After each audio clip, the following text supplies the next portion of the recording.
All right, I think I just fixed myself. I'm gonna jump through the door. Huh? Okay. Fake. It should be working now, gentlemen. I already turned mine off. Somebody confirm for me. Hold on. I think I just fixed myself. Yeah, I think you just fixed yourself there. Okay. Yeah, I think we're good. It should be working now, gentlemen. Holy shit. Is that an iPad? Yeah, that's his phone. Hey, we're live. It's an iPad. What were you saying about these phones, Josh? We're live. What were you saying about these phones? They're fantastic. Oh, okay. Gotcha. Okay. Only the most masculine of people come in to purchase those devices. Yep. Yeah. Yep. Hey, guys, we're here. We're here on a Monday. Oh, what's going on? This Man. is and this is also not Star Wars content, and it's supposed to be Star Wars month here, so this is doubly fucked up. Yeah, but Star Wars tomorrow. Star Wars is tomorrow, Yeah. yes. But hey, we're here to talk about some metal. Yeah. We finally got here, man. The top 50 metal albums of all time. Man, we've been looking forward to We had to this. suffer through Metallica to get there. Man, we've been waiting for this one for quite some time, actually. Yep. I think this list, like the final version of this list, came together like 4 or 5 months ago at least. It's been a while. That was not the final. Oh, well, anyway. It had several editions. Well, whatever. It's been at least a few months. I would say at least two to three. I agree. So, All right. Let's hop into the pod here, and then you can explain how we all got there. okay, yeah, let's do it. I thought that's what we were doing. My bad. 12 beers. Yeah. do you got your fucking beer over there, Adrian? Your 12 Dude, beers. And it was 13. I don't drink beer on the weekends. Oh, Jesus excuse me. Christ. I'm sorry. Bro, how does one person drink that much beer? Like, I have two, and I'm donezo, man. Dude, like, that isn't even my final form. So, That was just what? That was the pre-final stages. Dude, it's impressive. I'm a fat guy, but I just don't feel like I have the capacity to handle that. I can't do that shit anymore. I drink about 3 or 4. I think that one time I drank 5 or 6 on the pod. It's pretty noticeable by the end. All right, let's hit it, Josh. All right.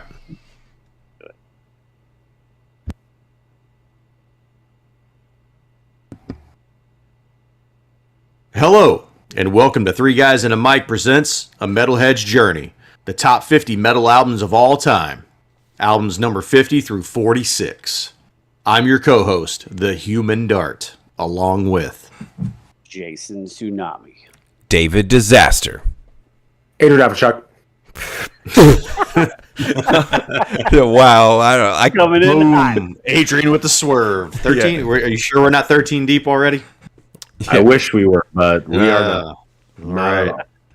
All right. Well, hey, everybody, welcome to the podcast. You may be asking yourself, hey, it's May. You guys lied to me. You said this is all Star Wars all the time during May.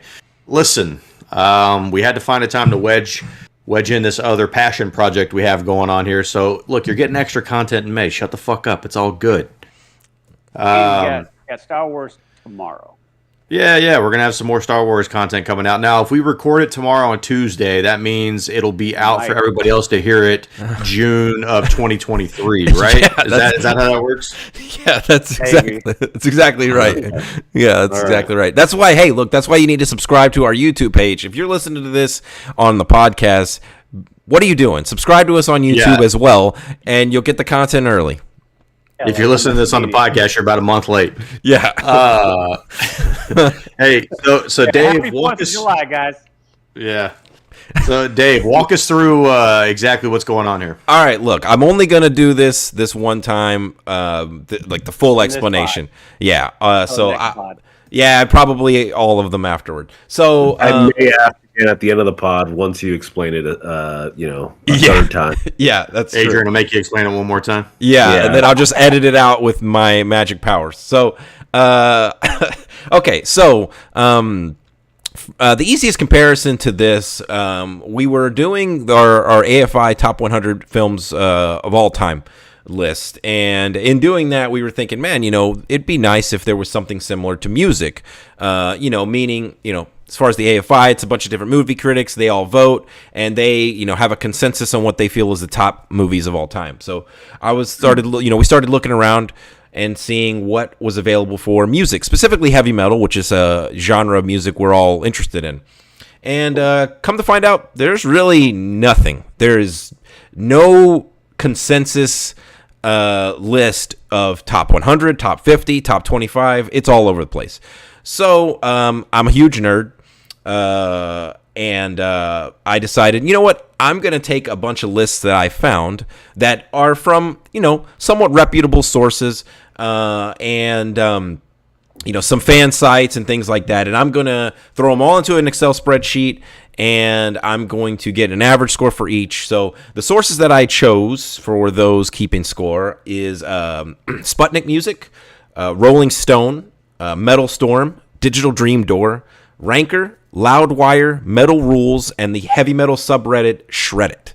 And I took all of those, and the minimum requirement is you had to show up on 5 of the lists. So that was the bare minimum to even get onto this list. So now when we did that, we were left with 46 albums. And so we were 4 short of 50, so we wanted to make it a nice even number. So we took the albums that were just short of 5, so the albums that were on 4 sources, and we came to a consensus on which 4 we felt rounded out the list as nicely as possible, and that's 50. And put that in order, and we've listened to the first 5, and that's it.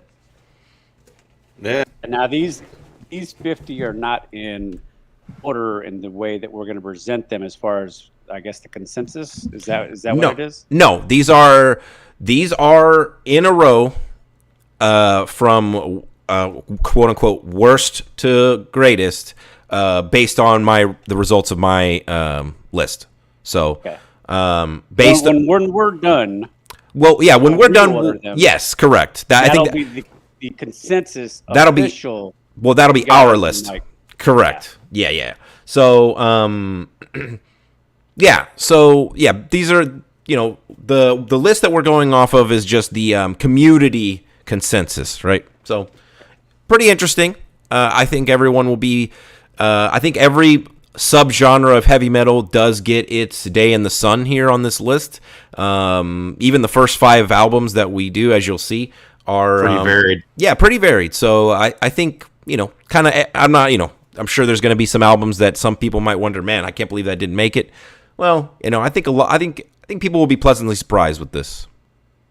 Yeah. The only thing I could say right now, Dave, is you're a fucking nerd, dude. But hey, I'm glad that you have that kind of time and desire to do that, because this made a pretty exciting list, man. I think going into this, I don't think I had heard any of these 5 albums. I know you and Adrian had heard the Death album for sure, but I hadn't heard any of these 5 albums. And I would tell you, I think going in, I was thinking about it like the Metalhead's journey that we did through the Big 4. If you want to hear us talk about those, go back into the archives there. But I was thinking, we'd pick those 5 Megadeth albums, and 2 of them would be really good, and 3 of them would be and you're trying to force feed yourself to listen to the album. I didn't really feel like that through most of these albums, other than Emperor when we get there, but the other 4 albums, they all offered something that was really good, and so I found myself actually going back to those albums more often than I think I was during Megadeth and Slayer and those guys. What do you guys think? Adrian, you want to go? So I mean, in reality, 2 of the albums were new to me. All 4 albums were new to me, but 2 of them I actually really, really liked, and 2 of them I didn't like very much. Death, I mean, I've heard The Sound of Perseverance 850 million times, so I was kind of familiar with that album, didn't really jam it more than twice, because, again, I'm just really familiar with it. But yeah, I jammed Bonded by Blood probably 12 times all the way through. It was quick and easy, and I really, really dug it. Yeah. All right. Jason? This was a interesting expedition. I'm not. I like heavy metal music, but as we've come to find out, there's like 14 subgenres of heavy metal music. Oh, 14. It's like 1,014, bro. 19, yeah. Like 14 subgenres for like other subgenres. It's fucking crazy. I think I might like maybe 50% of the subgenres. This was not a strong takedown for me. It's okay, Jason. You got Alice in Chains coming up in a couple of sets, man. That's more your style. Yeah, and Pantera. Give me some Pantera, some System or something. What's funny is I won't say the order because I don't want to spoil it too much, but Pantera, Alice in Chains, and Tool are all one after the other. that's like Good week. yeah. But Dave. Look, I was only intimately familiar with Death, like Adrian. I've been jamming them since high school. But the other four, I hadn't really jammed a lot prior to this. I knew of their existence, but I wasn't really familiar with it intimately. And yeah, man, I would say overall, I have at least found 2 additional bands that I plan on, trying to deep dive and hear more. So, I mean, to me, that's already a success. Like if I can find 2 bands for every 5 albums we review, I mean, that's a fucking win for me. Yeah, and I think that's one of the questions we're going to pose as we go through this is the strength of this album enough to get you to dive into the archives of the band? So. Yeah. Speaking of that, Josh, I have them shortened versions of the questions here that I'm gonna keep track of on the spreadsheet. It's does this belong? Meaning, does it belong on the list? And will you listen to more? Meaning, will you go deeper into this artist's catalog? Right. Yeah. So be ready with your answers if you haven't already thought about that. All right. Well, hey, let's jump right in here. So tonight we're talking about albums 50 through 46. We're going to start here with the band Overkill and the album The Years of Decay. This is representing the thrash metal genre. Overkill formed in 1980 in New Jersey. They've gone through many lineup changes, leaving only bassist Dee Verney and singer Bobby Blitz Ellsworth as the only constant members. Overkill's released 19 studio albums and have sold over 16 million records worldwide. The Wings of War is their latest album, and it was released in 2019, which I checked out and was pretty solid. Excuse me. The Years of Decay is the 4th album from Overkill and was released in 1989. It peaked at number 155 on the Billboard charts. The lineup for the record featured Blitz on vocals, Verney on bass, Bobby Gustafson on guitar, who was fired very quickly after this album, and Sid Falk on drums. This is generally regarded as the band's best album and is regarded as one of the best thrash albums of all time. The album produced 1 single, Elimination. All right. So what's the shitometer scores here? Fossil, go first. 41. Hold on a second. I apologize. Let me just explain for some of those listeners out there what the shitometer is. So, during our American Film Institute Top 100 list, we decided that we would create our own proprietary rating system called the shitometer. Okay? The name of the game here is you want the lowest score possible. You want to be a fucking 0. Okay? Anything 50 or below, so 50 towards 0.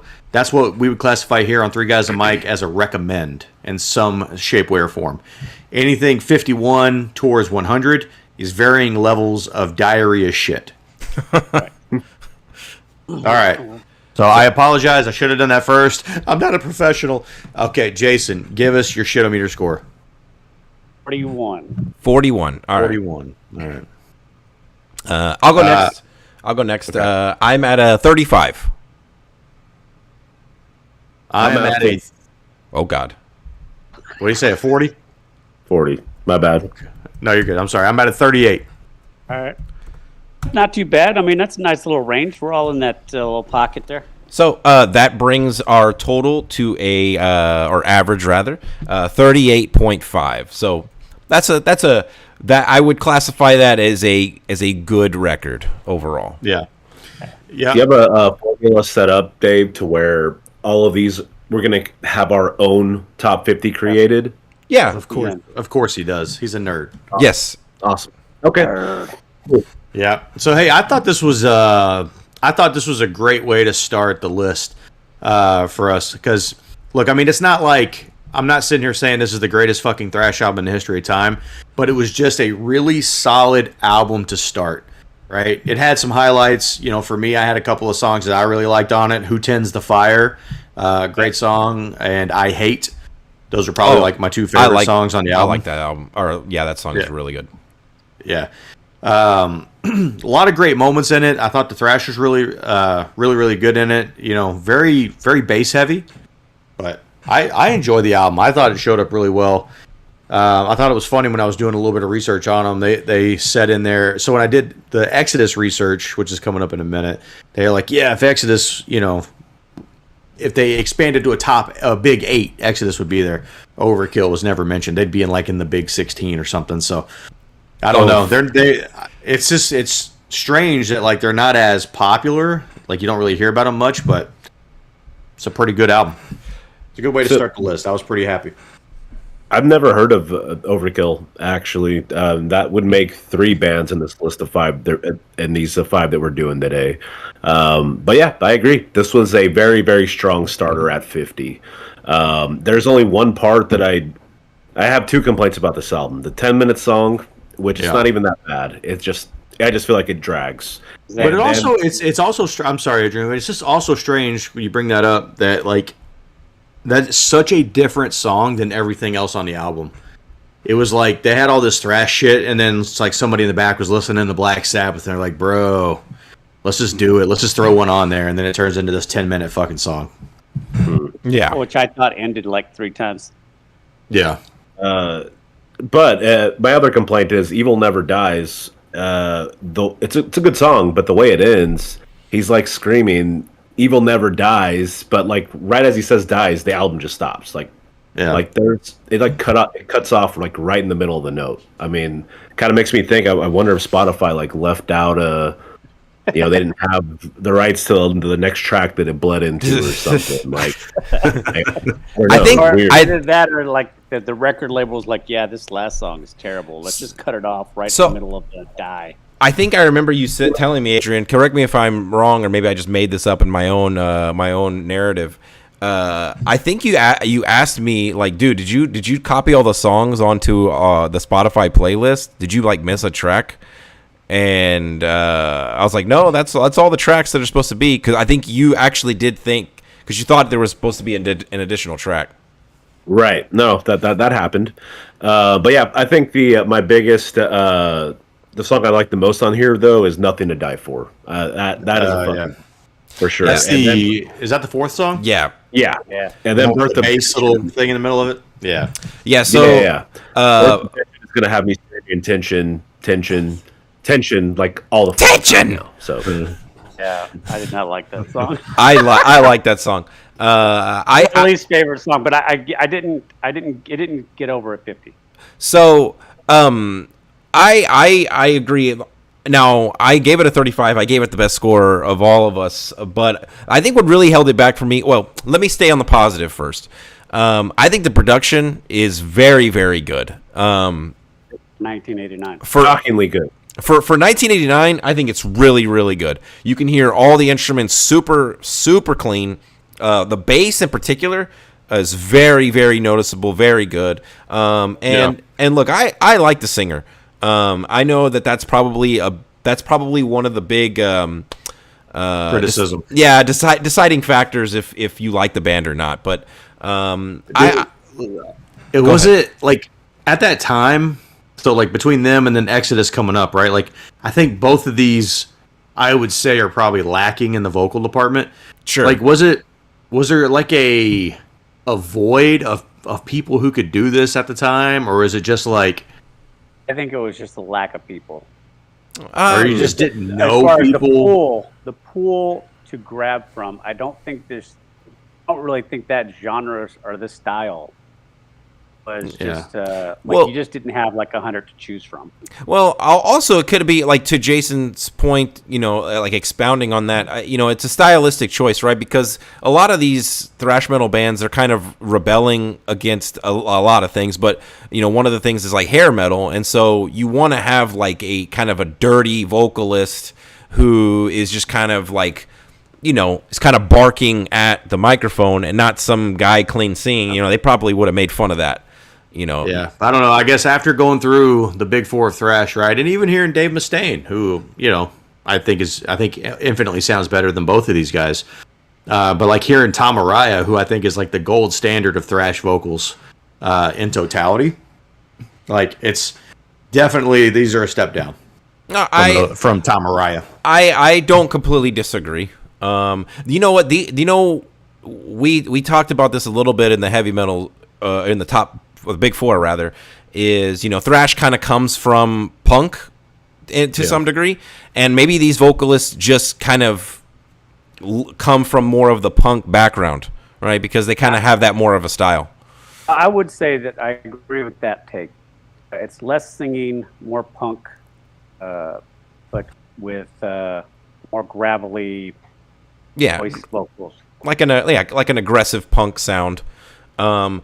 But I think, and we've all talked about this off the pod, but like the first 4 tracks and the last 4 tracks in this album are very good. But man, that 5th track, Playing with Spiders, Skull Crusher, like I like Skull Crusher, but dude, that 10 minutes, it just slows the album to a crawl. I thought it was 2 separate songs. A crawl? Yeah, I fucked up and said crawl instead of crawl, but whatever. Did they have a song on there called The Glaive or what? Yeah, they did. I thought nerds everywhere. Yeah, I thought that was 2 songs also. I mean, it cover or something? No, but well, not to my knowledge, but like, would it have helped if they would have actually separated the tracks? Yes. Even though it would have been functionally the same? I think Skull Crusher is a better song. Yeah, I think you split them, maybe even split them like on the track listing. Yeah, maybe put 1 at 3, 1 at 7 or whatever. It does end up going back to the Skull Crusher riff though. I don't know. Whatever. Yeah, it just drags. But so but like that's the biggest gripe. I think we did pretty good for our opening album, Yeah. So I'll say this: with Overkill being the first album we listened to on my initial run through it, I wasn't blown away. Like again, not exactly my style. But after getting through the next 4 albums, when I went back to Overkill, it was infinitely better. Sometimes it works that way. And I will say this: look, I did give all of these albums more of an opportunity than I gave Saint Anger the first time I listened to it. Some of the songs got better.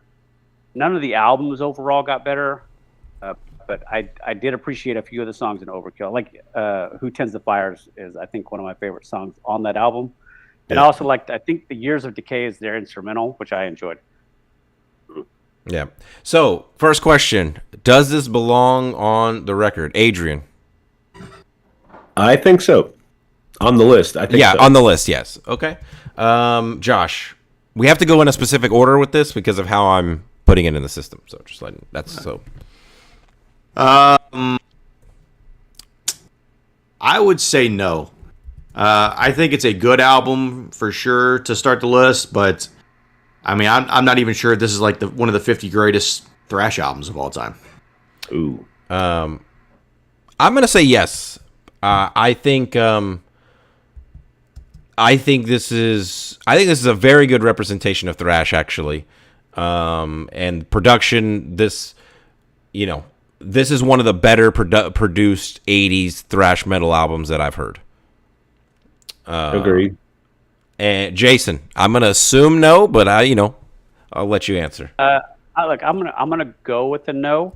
Okay. But I will say this as a caveat: and this is just for this question going on these albums. With there being so many subgenres of metal, it's hard for me to say that this is one of the top 50 when apparently I guess I just have not been exposed to the other 3 or 4 dozens of heavy metal that I don't know yet. Well, I have to go with the no right now. Well, you will get a crash course for sure on this list. Well, especially because once we finish the top 50 metal albums, we're gonna go right into the top 25 pirate metal albums. Yeah, and man, that shit is gonna fucking like knock your socks off. All right, okay, Adrian, will you listen to more from Overkill? No, that's the other thing. This album did not sell the band to me. Okay. It has its moments, but it did not sell the band to me. Okay, Josh. Yeah. I already went and listened to like their newest album, and I'm interested. I mean, I don't know if I'm gonna like mega deep dive and spend a ton of time in it, but I'm gonna pick through it. Okay, I will. I think they showed me enough where I'll probably cherry pick like the consensus best Overkill records and then go from there. Jason. It'd be a no. Okay. I will say this though, with Overkill, if you, because you're going to listen to more of it, you said, "Hey, you got to check out this song from Overkill," I would listen to it. I would give it a try. Gotcha. I would not on my own just go exploring more Overkill. Okay, no, that's fair. All right, that's Overkill. There we go. So moving on to album number 49 here on the list, we have Exodus with Bonded by Blood. So this is also representing the thrash metal genre. Excuse me. Exodus formed in 1979 in California. Drummer Tom Hunting is the only original member of the band, and he has even quit the band twice. Gary Holt has been the most consistent member and is the only member to have played on every Exodus release. Exodus has released 11 studio albums. They've sold over 5 million records worldwide. Persona Non Grata is their latest album and was released in 2021. Much of the band's career has been affected by bitter feuds between band members and record companies, 2 extended hiatuses, deaths of former band members, and internal drug problems. Bonded by Blood is the debut album from Exodus. It was released in 1985 and never charted on the Billboard. The album features Paul Baloff on vocals, Gary Holt on guitar, I'm trying my best on these names, Rick Hunolt on guitar, Rob McKillop on bass, and Tom Hunting on drums. This album produced 0 singles. So, what's our Shitometer score? Yeah. I'll go first. I'll give it a 40. Okay. Who's next? I'll go. I'm dropping a 30. All right. I'll go. Nice. I'll go ahead and come out here with a 29. And I will finish it off with a 53. Wow. Yikes. Okay. That brings it to a 38 average. All right. So That's slightly right. better than the first one. Yeah, slightly better than Overkill, but Jason almost cost it. Jason, look, you gave it the worst score here. Drop it on us. Why'd you give it the worst score? Okay, so and look, I think this is going to be an issue that I just have to overcome. But faster is not always better. And Whoa. yeah, exactly. Like, give me something. Exodus is like a dragster. 0 to top speed in 5 seconds and all the way through it. Just 1,000,000 miles an hour. Look, that is something that you get on with. I mean, they give it to you in spades. It's not my thing. To me, No variety, huh? yeah, to me, there is one good song on here, and that is Metal Command. If it wasn't for Metal Command, this probably would be more in the high 60s. The most part, most of the songs are feel very familiar or similar to me. It's only because of just the nonstop, just goddamn, just fucking blasting 1,000,000 miles an hour. it's too much. It's too much for me to handle. It's not my style. Vocals are not my style, and they just don't give me. Battle Command was the only song on here that gave me something to latch onto. And that's when I went song by song, it just kept hitting me the same way. So Dave, this may be a little bit too much. This may be out of left field here, but do you happen to have our scores for the Big Four? Yeah, I do. Readily available? Yeah, I can do that right now. Hold on. Because I would be curious to hear what Jason gave the first albums of the Big Four, because I think this fits very well in with the other first albums of the Big Four, where I think they're all very similar, right? Like, they're all very similarly produced, which is not good. I think all these guys, it's either one of two things. They either got a lot of anger or they want to party, right? And so they kind of figure out which way do they kind of marinate those two things together. Look, I really kind of went back and forth between like a 38, 39, or 40. I settled on a 40 on this one, just because I thought the Overkill record was a little bit better than this. But I think this is a great album. I think the guitar work on this album is really good.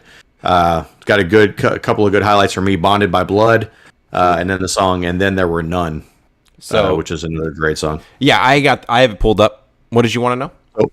Well, so what did Jason give, like, the first... What did he give Kill 'Em All? 21. 21. See, I feel like this album is very similar to Kill 'Em All. I agree. Except Adrian, since he gave Kill 'Em All a bad score, he may disagree. But I'm just saying, in terms of just, like, the feel of the album, right? Because clearly Kill 'Em All is a much better album. But it just feels very similar to me. So that's kind of interesting. What did he get? Well, he didn't do Megadeth. Never mind. Because I think it's probably closest to Megadeth. Show No Mercy is also kind of in the similar ballpark, and Jason gave it a 34. So, yeah, that's the closest album. There was just something about this album I just could not get into. Okay, now, Jason, let me ask you a question. What if I told you that in 2008, Exodus said, you know what, we're going to re-record this album? Okay, not remaster it, but full-on re-record it. Different vocalist. Better production, everything. Would you be interested in that? The vocalist, yes, because production is not even something that I truly noticed being terrible. Okay. Did they actually do that? All right. Yeah, they did. They did. So 2008, they have. I know, Adrian. I didn't want to tell you because then you go listen to it and you vastly improve your score. So they changed the name of the album. So they changed it to Let There Be Blood. But they did all the songs on it. Dude, it's fucking good, bro. It sounds fantastic. Here, I'm gonna link it in our chat here while you guys talk about the album. So I feel like we do have to kind of get the elephant out of the room here. Kirk Hammett was a founding member of Exodus, and I would have thought Josh would have mentioned that in his write-up. But yeah, I mean. I left it out because I just didn't want it to be like the focus of everything, because I feel like that's like the first line in Exodus's obituary is Exodus. They were a thrash metal band and Kirk Hammett left them. So so I bring that up not to really talk about Kirk Hammett, but to mainly talk about why a lot of people believe this album didn't have the immediate impact that it did. So Josh, you brought up that the fact that this band formed in 1979, and they didn't have their first album released until 85. A large part of that is because when they were gearing up to write this record is kind of when Metallica snatched up Kirk Hammett, and the band was kind of thrown for a loop. And so this album really should have come out the same year as Show No Mercy and as Kill 'Em All, and would have been recognized as one of the original thrash metal albums. And in fact, if that would have happened, a lot of people, and I don't know if you read this or not in your research, but a lot of people do consider that Exodus really should be one of the big four. They just kind of missed out because of timing. Yeah, they fit better. And I mean, look, they're still coming out with good stuff. I mean, the new album they came out with, Dave, I know you've listened to some of it too. Yeah, it's good. I mean, it's nasty. Yeah. As far as what I thought on this record, I pretty much have I'm gonna say I didn't have any lowlights on this record. I think it's a very quick record, in a good way. All the songs to me sound great. I actually like the vocalist, even though I think the vocalist is probably the weakest part of the band. But the guitar work is fantastic. Drumming is awesome. I love. And Then There Were None, A Lesson in Violence. I mean, dude, I Metal Command, the first two songs, Bonded by Blood, and then the song Exodus. Yeah, dude, I pretty much. Times, the band's title not title track, but the song named after them is actually really fucking good. Yeah, no, they're the only one to actually stick the landing there and get that right. Man, I just like, to me, Exodus just like, I wish Exodus was part of the Big Four and not Anthrax, so we could have gone through Exodus' catalog. How dare you? I'm gonna be honest. Listen, I totally agree with you, but I would be sad that we didn't have like For All Kings in our lives. Yeah, that would have been the only album I would have been sad about. I was gonna ask. You said that this 2021 release was nasty, but was it For All Kings nasty? No, but For All Kings is a like transcendent album. So, yeah. But Adrian, I feel like you would. I feel like you'd probably like it. It's thrashy, good fucking riffs. Like it's worth your time. It's worth a check out. Cool. I do want to give a what is it called? A shout out to Strike of the Beast. That was my favorite track on the album. Oh, the final track. Yep. This album's 40 minutes long, but it feels like it's 20 for me. Yeah. I jammed the shit out of it, and it's Jason, as he said, it goes from 0 to 60 instantly. But hey, man, that's kind of what I love about it. And you do get a little break from that at Metal Command, and I think they did a really good job on that song. Unlike the previous band, where their little break from the thrash was just more boring than anything. So yeah. Awesome. Dave, hit us with the questions. Okay, Adrian. So does this belong on the list? Definitely. Should be higher. Yeah. I think it does. Josh? I rated it lower than Overkill, so I can't say yes. Okay. I think it belongs on the list, and I think it's criminally too low, personally. I'm gonna go ahead and mark a no for Jason, based on his score. Look, I'm gonna be honest. Most of my issue with this is the way that the singer sings. It's not for me, and the fact that it's what you guys like. It's just so fast from start to finish. I actually am curious what this remake sounds like. Yeah, it sounds just like the album, just better. Yeah, it's they don't change how the songs are played. They just they re-recorded them with modern production. Yeah, and a different singer. Yeah, Chaos. The singer for this album passed away. Yeah, look, I mean, it's exactly the same style. Like, it's just a different singer. So maybe just hearing it in a different tone helps you out. But I mean, look, it sounds really good. So Adrian, will you listen to more Exodus? Yes, I will. In fact, like when we're done here, I'm going to go straight to that album. What did you say it was called? There Will Be Blood? I linked it to you. Let There Be Blood. Right. Josh? Yes.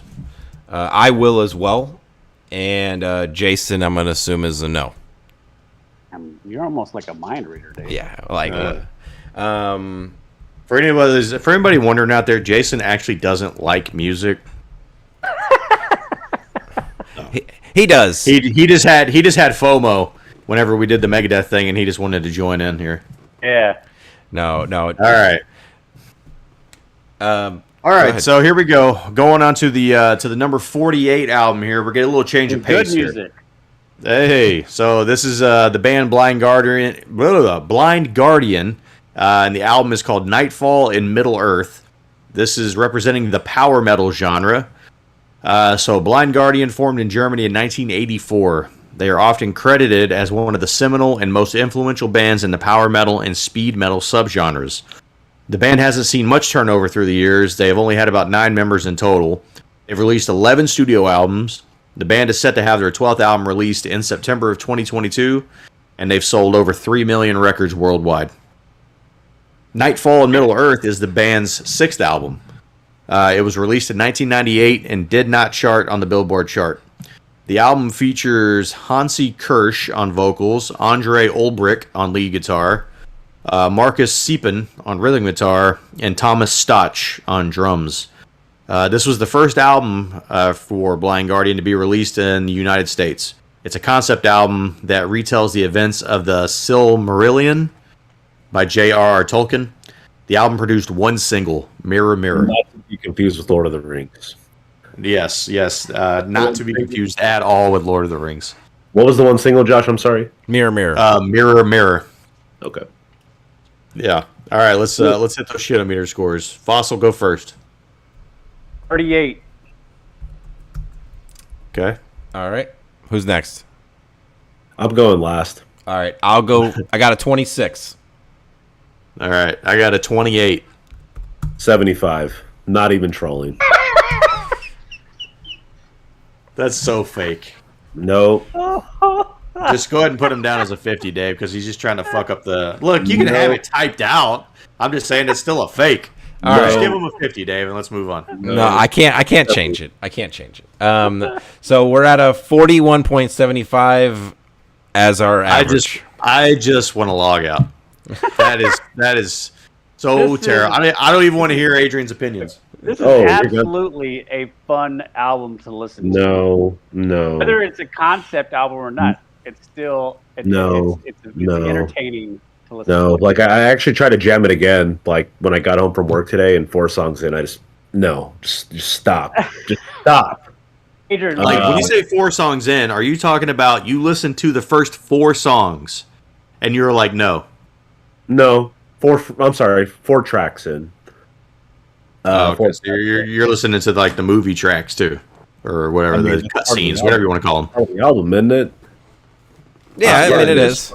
Experience. I did not grade this album. I mean, sure, I'm not an infant though. Like I started skipping those as like I went along later on down the line after I listened to it a few times. Adrian, I wasn't like I got to listen to it all. Adrian, look here's the thing. So you don't like the whole album, then? Is what you're saying? I just skipped those parts because they weren't necessary. Doesn't sound like it, man. Doesn't sound like Adrian. Hey, let Jason talk, man. Go ahead. I have a question. Okay. If you had never found out that it was a concept album and all of the movie bits or the interlude areas are like non-existent, would it sound any different to you? Would you have approached it any different? Do you want the song I turned it off on? It was actually a song, and it was the part where the singer's like, "Fucking, I am living in the shires by the campfire." No, stop! It's terrible. Stop. If I wanted to listen to cheesy shit like that, I'd put on fucking Tenacious D or something. No, it's so fucking cheesy. I need wine with all that fucking cheese. Honest question. Are you into like fantasy at all in terms of like Lord of the Rings, Hobbit, Harry Potter, Princess Bride? I mean, as much as anyone else would be. I mean, I've seen all of those movies. But I mean, like, are you into that? Like, do you just watch the movies and so you just take it at like a surface level, or do you watch it and then like kind of immerse yourself into like some knowledge about it, or? Nah, not really. No.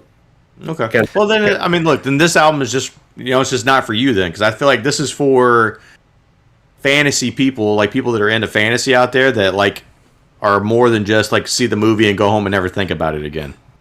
So I want to say that it's not for me, and that's how I wanted to go into it. Kind of like how I prepared myself for going into Metallica. But these are supposed to be the top 50 greatest metal albums of all time. I shouldn't have to brace myself for something, and this shit is just insufferable. All right. Look, you're entitled to your opinion, but just like I found out in the last album, you're more than welcome to be wrong. Yeah, like, look, I completely disagree. I think with your take, Adrian, not your score. I disagree with the opinion that you shouldn't have to brace yourself. Like, look, these are, these albums were pulled from, all different sources. These are different people's opinions based on what they think are the best albums of all time. And, this album represents power metal. If you don't like power metal, or if you're not really into that subgenre, then for you, yeah, this is a 75 or whatever. That's fine. I guess that's another good question is, do you like power metal? Like, is there any other power metal or bands or anything that you like? I can't say that there's ones. I mean, like, let's say Dragon Force, for example. They have that one fucking song that everyone fucking loves. I mean, that's a good song. But sitting there listening through power metal, dude, I don't even think I could name a power metal song, a band other than Blind Guardian, which I've never even heard of them before this list, or Dragon Force. Like, I really can't. Yeah. So I mean, like, look, I mean, it's a genre thing, and that totally makes sense. Like, Feel your pain, Adrian. Well, look, I have the same problem coming up here in a couple of albums, so like I'm with you. That's fine. Yeah, I get that. Yeah, I mean, for me, this was a find. This was the find of the 5. Because not only did I jam this record, which I loved pretty much from start to finish.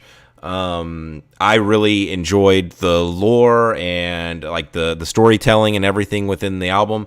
But man, I've been jamming like 3 other Blind Guardian records as well. Yeah. I've been deep. Night at the Opera's really good. Yep, Imagination from the Other Side. I've been deep dicking their catalog. They have a new single, a couple of new singles that have come out, and they're good as shit. And I want to see them live if they come in town. So man, I'm very happy with this. Josh? Yeah. I agree. Look, I really like power metal. I've had some experience with some power metal over the years. And they're all kind of similar, like the really like clean soaring vocals. You get some good like speed guitar work, always good, like really good like solo work. But then there's always just like some really like good, tasty, like crunchy riffs. So that's one of the things I really like about power metal. I thought this album was good. Look, I'm a terrible lore guy. Like even playing World of Warcraft and other things, I fucking skip as fast as I can. I'm not here for the story. I'm just here for like everything else that's going on. Eating potatoes. So, yeah. So look, I mean, I listened to those things the first couple times I went through the album, and then I just kind of cherry picked the songs after that. For me, I have some highlights here: "Into the Storm," "Nightfall," "The Curse of Feanor," "Noldor," and "Thorn." I think those are all just killer tracks. Oh, yeah. I like "Mirror Mirror" as well. I love that song. That song Mirror is really good too. Like, dude, I mean, and I think a specific call out for me and is the singer Hansi. Dude, that dude's got some fucking pipes on him, and even in the new record, that dude has not skipped a beat. He still sounds fucking amazing. And look, I'm not trying to. I don't want to let him overshadow the instrumentation, because dude, the guitars and the drums, they're not fucking around either. Like, dude, the guitar work on this record is really good. There's some heavy ass riffs too. Yeah. So yeah. I think the singer's the worst part of this whole thing. But there's 2 songs, I couldn't tell you which ones they are, where he like has some like growling vocals. Like, dude, why doesn't he just do this through the whole rest of the fucking album? Like, why isn't he sounds better when he sings? AB doesn't though. Yeah. If he did, I would have rated this album good. All right. But so, anyway. Josh, does this belong on the list? Yeah, I skipped you, Adrian. Yes, very much. I haven't said mine either. Oh, you kind of tagged on to Adrian there at the end. I didn't say anything about this album yet. Oh, go ahead. I'm sorry. Jesus Christ. Some organization in your life, Dave. Anyway. Man, you got to speak up. I'm not a huge power metal guy, but I do have an appreciation for it. In this case, like what Dave said, this vocals on this track, this guy actually sings. Like everybody else on these other 4 albums, like this guy actually can sing and shows it off every chance he gets. Yes, highlights. I like Blood Tears. Yep. I liked Mirror Mirror. Yep. Really liked When Sorrow Sang. Into the Storm is solid. Like I said, this is a solid album. Even if you're not into the Lord of the Rings, world, I thought this was. I thought it was enjoyable, and I thought it was fun. Yeah. Does it belong on the list? I think it does. All right. Hey, Human Fossil coming to play. All right. And as a last little bit, even though we haven't got to these other 2 albums, of these 5 albums, band that has the most monthly downloads on Spotify, Blind Guardian. Huh. How about that? Josh, are you going to listen to more? I mean, I think I know the answer is yes. Absolutely. It's yes for me. Jason, are you going to try to listen to more or no? I think I will try out some. I don't know exactly when. It's not on a priority list or anything like that, but I think I would. Okay, that's good. All right, hit the next one. Wait, one more funny tidbit. When I listened through this whole thing all the way through, I was like excited to get to their cover of Harvester of Sorrow at the very end. Oh, and yeah. to my dismay, it is just their own song called Harvest of Sorrow. Yeah, I was a little disappointed. Anyway. I'm disappointed in you, Adrian. All right. Here we go. Next album. This is the band Death, and the album is The Sound of Perseverance. This is representing the death metal genre. So, Death formed in Altamont Springs, Florida in 1984. The band was founded by Chuck Schuldiner, and he was the only consistent member. Death is considered to be among the most influential bands in heavy metal and a pioneering force in death metal. The band ceased to exist following the death of Schuldiner in December of 2001. They released 7 studio albums and have sold over 3 million albums worldwide. The Sound of Perseverance is their 7th and final album. It was released in 1998 and did not chart on the Billboard. It features Schuldiner on vocals and guitar, Shannon Hamm on guitar, Scott Clendenin on bass, and Richard Christie on drums. The album produced 1 single, Spirit Crusher. Yeah. Yep. All right. Jason, you're going to give the worst score. Do you want to go first or last? I'll go first. Okay.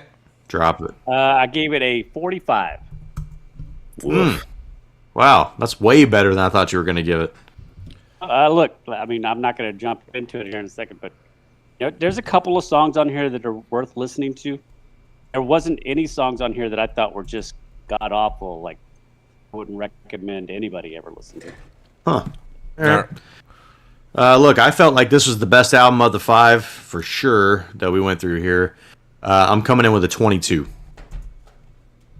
Oh, I'm proud of you. All right, I'll go next. I gave this album a 7. I gave it a 5. There you go. That brings us to a... I don't even know you fucking people. I had a feeling that was going to be your reaction, Jason. Wow. That brings us to a 1975 score. Okay. You guys go back and listen to our tracks. Yes, we all four of us used to be a band. You could hear a lot of this in So that's what I was telling Dave the other day.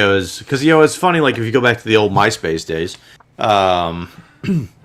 like we had Death listed as like a influence of the band, and I was always like, Death? What are we talking about here? Like you can hear, you can hear it. You can hear it. Yeah. But going through this album, like, and hearing just some of like the sudden changes and the style of riffs, and obviously, I think Dave does a very good Chuck Schuldiner impression. Yep. Tribute. We won't say impression. He does a good tribute. On there, so it's very present in our music. So I think that was probably one of the most exciting things about listening to it. I said it in the chat earlier. If I didn't hate the vocals, I would actually really like Death. So what you're saying is you hated my vocals. It's fine. I mean, I never said I loved your vocals. I loved their music. So, yeah. What's interesting, and we'll see this, is it's Chuck Schuldiner who sings in every album, but this is the first time he debuts the goblin high pitched vocals. Yeah. So he has a different vocal style in another album that'll be coming up in the list soon. There's two other albums. We have two more Death's album, right? Yeah. Yes. Yeah. And even that other one that'll be even further in, his vocal style is different in that one. Yeah, so his vocal range gets higher and higher, like higher pitched as their albums go on. So like their first album, it's very guttural, like Cookie Monster. Yeah, Cookie Monster vocals and So so you guys being the two kind of resident Death fans here, I mean, does this rank as being like y'all's favorite Death album, or do we have some better shit coming up? We actually had a really interesting conversation about this, and it said I feel like this album. I mean, they look at what they named it, "The Sound of Perseverance." That's not a song that's on the album. To me, it showcases their abilities as songwriters and performers. And if someone says it's their best Death album, that it's Death's best album, I wouldn't argue with them because it probably is. Is it my favorite? I don't think so. But I'll just come out and say it. I won't say which one. I just want to spoil the list, but I gave this a 7. There's an album by them on this list that I have a better score for. And then the other one's a slightly worse score. Yeah. Okay. Yeah. So, well, look, I had heard Contact High, right? I had heard some Death just through you guys over the years. But this is really the first time I sat down and went all the way through a full Death record. Dude, super impressed. I'd always liked the songs that you guys had shown me before, but just never really took the time to deep dive it. I mean, if I had to say there was a song on here that I wasn't a huge fan of, I would just say it's Painkiller. Just because whatever. I mean, it's a cover, but all the original tracks on this album fucking crush. For me, the best song on the album for sure, Story to Tell. Dude, there's so many weird changing parts in it, but it's got a fucking straight up solid gold riff right in the middle of it. Spirit Crusher's great. Story to Tell is your least favorite song? God, you're fucking stupid. I hate you so much. All right. Look, Spirit Crusher's a jam. Flesh and the Power It Holds. Scavenger of Human Sorrow. Those are some of my highlights. Yeah, Moment of Clarity. I like Moment of Clarity, Forgive Is to Suffer, Spirit Crusher. I would also say, look, I mean, I think everybody knows on this pod and everybody here knows I'm not a big fan of instrumental music. The instrumental on this I just don't think it's as good as I thought that he would produce one based off of the other place. I forget what it's called now. Voice of the Soul.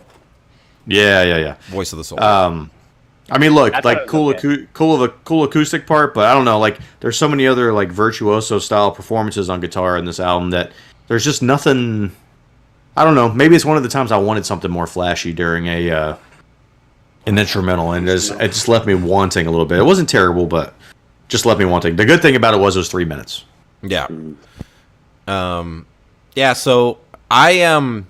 So just a small little backstory on how I found Death is, so at the time I had just started to get into. I was in high school. I just started to get into Dream Theater, and I was a young punk kid, and I was into really heavy music at the time. But I was like, man, Dream Theater's good, but man, I think the singer sucks. At the time, I thought the singing of Dream Theater was really bad, and so I literally remember Google searching like heavy Dream Theater, or Dream Theater with better heavy vocals, and AOL. Yeah, no, but anyway, I had found this album and I read the review for it, and from AllMusic.com, and it literally said one of the last sentences was if you haven't heard this album, stop what you're doing and listen to it now. And I'm like, okay, I'm gonna go listen to it. That is spoken. And dude, the very first 30 seconds or 40 seconds of Scavenger of Human Sorrow, when it does that off timing rhythm, I was sold instantly. And I remember sitting in the morning before class in high school, showing Adrian that song, and we had that first song on repeat constantly, because he had never heard a time signature like that, and we were just laughing the whole time, and it was so fun. So we were definitely skipping school that day. Yeah.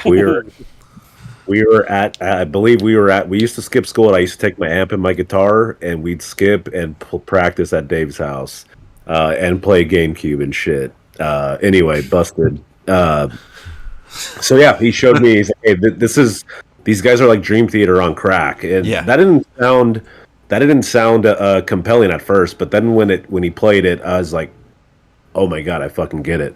It blew me away. It was like, do you remember when Milhouse turned on a Bone Storm and it like blew him back into his fucking chair? That's basically what it was for me when this album came on. And Dave, you showed me that article on All Music, and you mentioned the last sentence, but the first sentence is, words can do this album no justice. Yeah. And I still believe that to this day. Absolutely. Yeah, I mean, there's not a bad track on this record for me. It is, I've been listening to this record now for, coming up on 20 years. And, I enjoy every second of it. And it's a shame that Chuck passed and before we could get more Death. I mean, only 7 records. And he was 34, I believe, years old. Yeah. So he was creating music with another group, right? Was it Control Denied? Yes. Yeah. So what does that sound like? I'm sure you guys checked that out. Yeah. So Control Denied is good. It's got clean vocals. Would you say that's power metal, Dave? It's like progressive power metal, and it's good. It's not as good. So, interesting factoid is the Sound of Perseverance was originally supposed to be a Control Denied record, but due to some record label disputes, he had to just release this as a Death record and then record the vocals himself. So there's actually demos on Spotify. You can hear them doing some of these songs with their Control Denied vocalist. And then again, but like I said, the last minute they had to pivot and he had to just release this as a Death album. So, So this wasn't even supposed to be a Death album at originally. So I'm thankful that it is because, to be fair, Chuck is a way better vocalist than the guy that they have for Control Denied, in my opinion. Definitely. So he's just more aggressive. So for me, it's better. But yeah, I mean, I love this record. I love everything about it. So you weren't in a Painkiller, Josh? Yeah. No, it's not like I like the song and I'm going to like it whenever we get to the Judas Priest version. I don't know. Can't take it. Yeah, I don't know. It's like seeing like a famous actor in a movie and then it's just like kind of takes you out of the movie for a second. And it's just like I'm listening to this album, I'm jamming this album, and then all of a sudden Painkiller comes on and I'm like, eh. Yeah, and like a moment of clarity, it ends in a fade out. So it's like, when I actually had the CD and it only lists the 8 tracks like on the back. And then Painkiller comes on, like I guess as a secret track. As like a secret track. See, like that would be. I think that would be. I guess a little bit cooler. I mean, it's still there, but yeah. So, Jason, did you have any final thoughts on the album? No. Like I said, this is a weird one for me because I actually liked it musically. I just didn't care for the vocals. Yeah, that's understandable. Adrian, does this belong on the list? I'm assuming that's a yes from you. It does, and it deserves to be higher. I agree. But thankfully, we have 2 other. And I thought about that. I think the reason why this one is as low as it is because while it's very good, it's not as quote unquote influential as the other Death albums that are on this list. So anyway, Josh, do you think it belongs? Yeah, I do. What about you, Jason? This is a weird one because I know I gave it a 45, but I do think it belongs on this list because musically, I think it's worth it. Okay. And I know that just because I don't like the vocals on this, the vocals aren't trash. Just not for me. Gotcha. This next question is a little bit weird because there are 2 other Death albums on the list, but I guess this is now more of like, are you excited to hear the next albums that are on this list? So, Adrian, I'm going to say yes because it's weird. You've already heard the whole discography. Yep. Josh, and we'll continue to jam it. Yeah, I'm definitely excited. It's yes for me. Jason. I don't know, because you guys said on this album he actually, tried to sing where he was more Cookie Monster or whatever on the others. So maybe. Yeah. Jason's not looking forward to it. All right. Yeah. That's so full transparency. We had a different album here in this slot before, but Spotify took down all the music for it. This was going to be a Diamond Head record. I would tell you that I'm happy that the change happened, because this is the best album of the 5.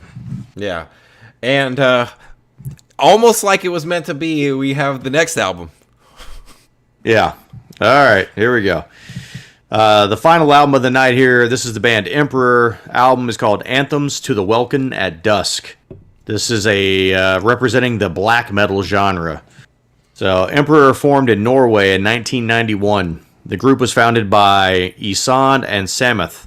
The band split up in 2001, reunited from 2005 to 2007, reunited again in 2013 to 2014, and again in 2016. They are regarded as being highly influential in the black metal subgenre. The band has released 4 studio albums. Their latest album, Prometheus, The Discipline of Fire and Demise, was released in 2001. Anthems in the Welkin. Yeah, that's a great song. That's a great fucking album title. Anthems to the Welkin at Dusk is their second album, and it was released in 1997. It did not chart on Billboard. The album featured Isan on vocals and guitar, Sameth on guitar, Alver on bass, and Trim on drums. This album is generally regarded as being the gold standard of black metal. This album did not produce any singles. I don't think it produced any good songs. Okay, I'll come out here with a 70. I'm just gonna drop it. Damn. I'm gonna go last. Who you want to go next, Dave? Jason, go ahead. 47. 47? 47. Okay. That's impossible. 60. So I'm going to give mine a 75 with an asterisk. And I'm just going to explain this as, like, look, I don't think it's good for us to sit here and say any album on this list is trash because of the amount of lists that we compiled. Consensus. That we compiled information from. Yeah, like these are consensus albums, right? Look, I just don't get it. I don't understand the appeal of black metal whatsoever. It is absolutely just not a genre that I'm interested in. I like things like good guitar work. I like things like good production. Like, I want to be able to hear what's happening. I don't even need good production, Josh. I just need passable production. I just need production. Yeah. I need somebody to hit record with a, like, dude, like, in all seriousness, this production rivaled iHuman production when we just put a mic in the middle of the room. Like, that's like we have, like, The Mission is better recorded than this album. And that is not, that is no cap. Like, that is 100% fact. So, no cap. Way to be young, Dave. That's right. I gotta try. Yes, in our group chat, it sounds like someone has metal on in the living room, right? But I'm vacuuming while that metal is on. And you're vacuuming upstairs while somebody's playing it downstairs. Okay. And in the kitchen, my girlfriend is making a fucking smoothie and throwing like jam and fucking vegetables down the garbage. So, Adrian, you and I had the best analogy this morning. It sounds like I have my ear next to the sink and I turn on the garbage disposal, and with my other hand I'm pounding aimlessly on a keyboard. That's this album. Okay, so look, now when I said 47, you lied. You lied. Of the group. No, I didn't lie. I'm going to say this. Part of the reason why it scored well is because I couldn't hear shit. Because you can't hear. Hey, Dave, just flip his fucking score. Give it a 74. Now, I will say this. for this album is kind of strange because the first time I listened to it, I actually liked it more than a 47. Because it's a very strange album. Like it has some quirks to it. By the time I had listened to it the third time, like I was searching for the parts that I liked before, and I couldn't find them again. So this score kept climbing. I'd listened to it another 2 or 3 more times. It probably would have gone over a 50. We should have pushed this pod back a couple of weeks. There's not a whole bunch of highlights. I can't even say. There are 0 highlights. You can't even say what you listen to because you don't know. I don't know how to read what the fuck this is. Dude, guys, I want to. Okay, Jason, look, I'm going to ask you a question. If you can't answer this, I'm going to force you to I'm going to change your score to a 51. Not recommend. Mime any musical note from the song "Thus Spake the Night Spirit." Dude, I couldn't do that for any of the Slayer songs. Okay, either, do any note from any song. Dude, I couldn't do that for a single one of these 5 albums. Yeah.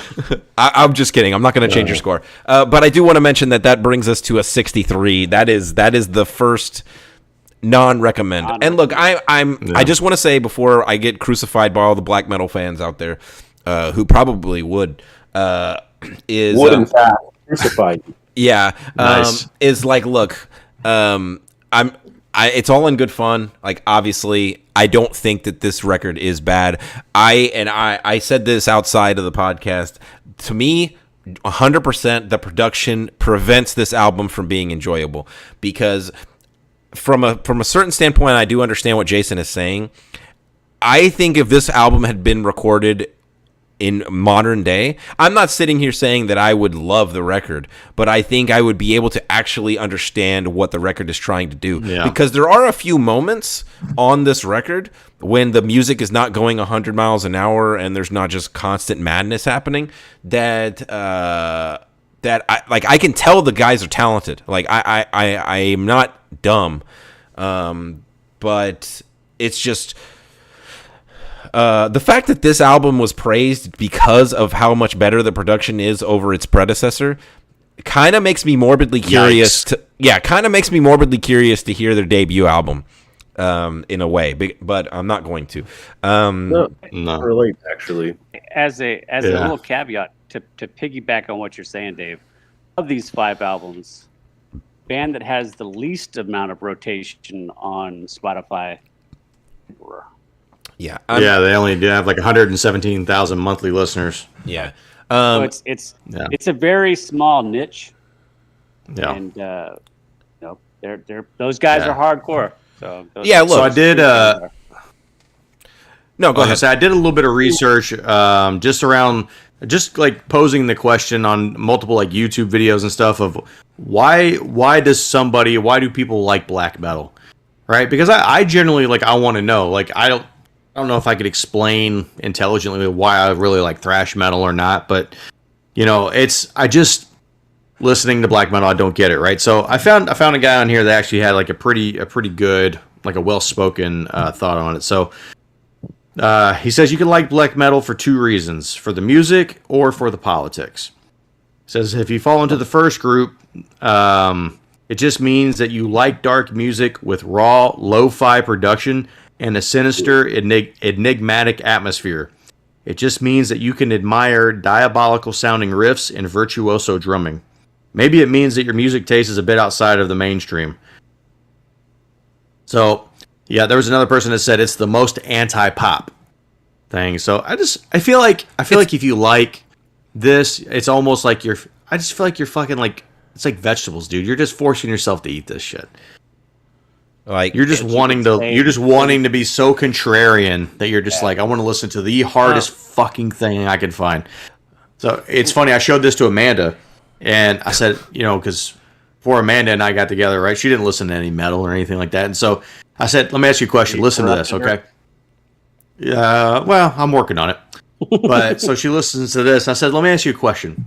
Before we got together, and somebody said metal to you, this is the first thing you thought of, right?" She's like, "Yeah." And that's what like really struck me was like, this is like people that don't listen to heavy music.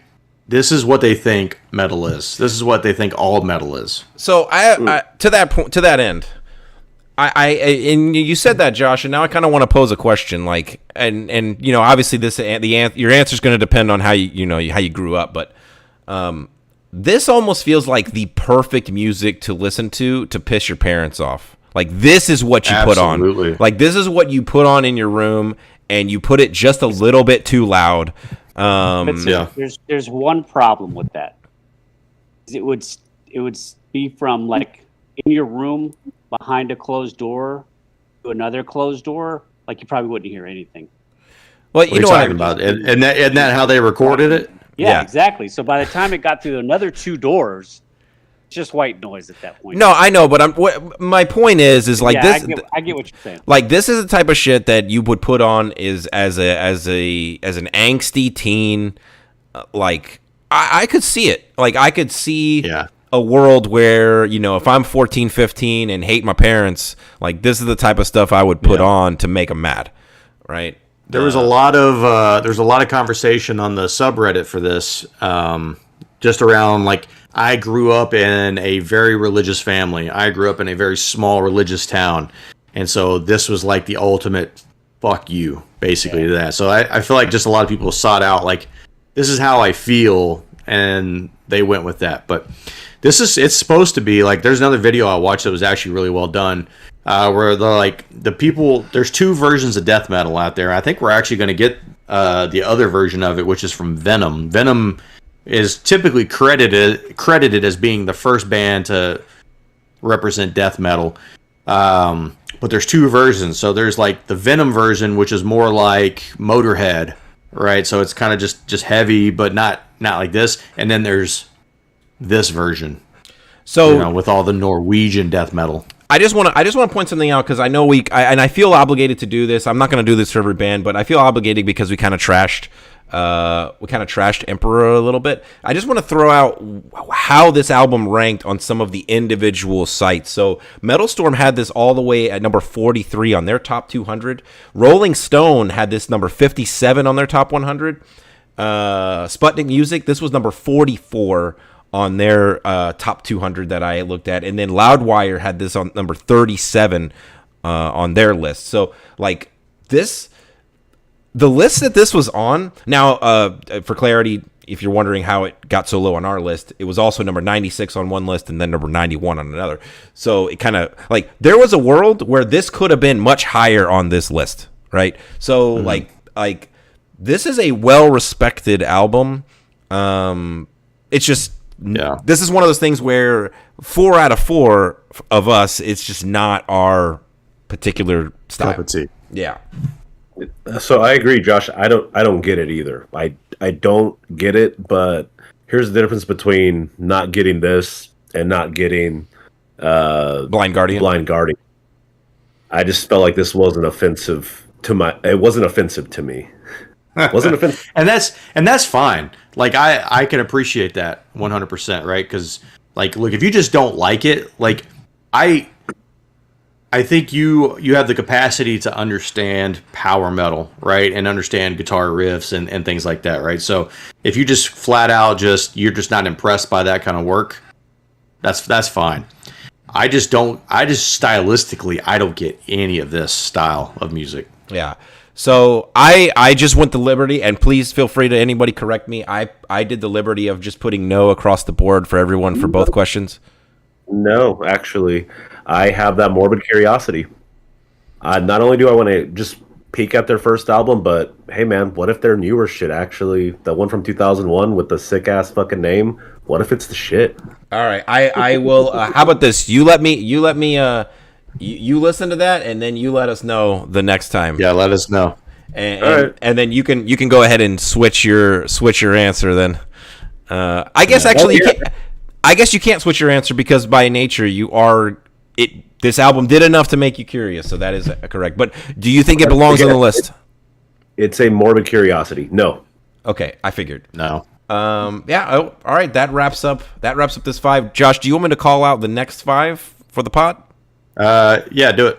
Okay, so we have the artist At the Gates, their album Slaughter of the Soul. That's a great title. Sepultura, the album Beneath the Remains. One of my favorites, Dream Theater, with their album Images and Words. Venom and their album Welcome to Hell. And then, oh, look at that. Oof. Old favorite. If there's if those 4 albums you don't particularly like, we end off with Metallica and Justice for All. Classic. So, I have a prediction. That would be higher on the list. Yeah, that's gonna be the best album of the next 5. I'm just saying. I mean, we obviously have some personal bias with that, so it won't surprise me. But we're in for another eclectic group of albums. I think that right there, just looking, there's like at least 3 genres of metal there. So yeah, and I haven't heard any of those 4 albums before that Metallica album, obviously. So I'm excited, man. This is going to be all new. All right. Well.